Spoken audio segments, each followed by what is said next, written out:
આવશું અડદની દાળ, 1 વાટકી દાળ લીધી છે. આ 4 જણાને થઈ રહેશે. 4 પાણીએ ધોઈ લીધી છે. આમાં સૂનો બહુ હોય એટલે ઉભરો આવે એટલે વધારે ધોઈ નાખવાની. પાણી લઈશું.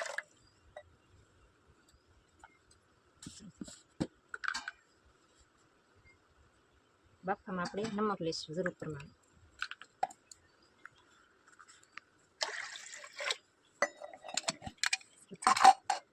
અડદની દાળમાં તેલ વધારે જોઈએ એટલે આપણે ઉભરાણ ઓછી આવે, દાળ મસ્ત બને. આમાં 3 માપ લીધું.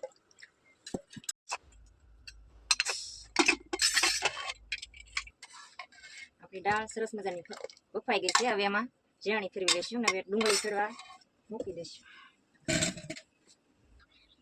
4 પાવાળા તેલ લઈશું. અડદની દાળમાં તેલ વધારે જ જોઈએ.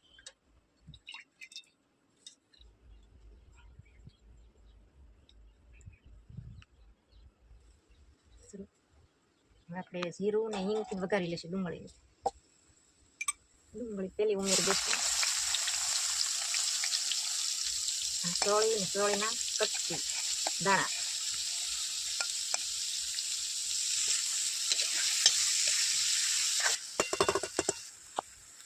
આદુ મરચાં લસણની પેસ્ટ, લીલા મરચાં, આદુ ટમેટા,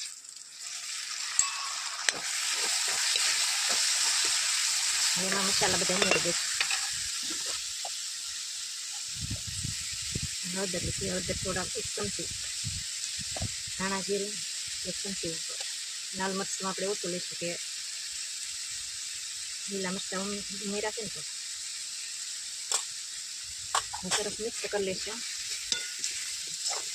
આની પછીનો વિડીયો અમારો રાયતાનો બનાવવાનો છે, તો તમારે પછીનો વિડીયો આપણે રાયતાનો બનાવવાનો છે. રાયતું આપણે સાતમને દી બનાવતા હોઈએ તો સબસ્ક્રાઈબ શેર કરી દેજો. દાળના ભાગનું મીઠું નાખેલું છે, આના ભાગનું એટલું જરૂર પડે એટલું લેશું. વજન પાકી જશે તો હવે આમાં દાળ ઉમેરી દઈશું.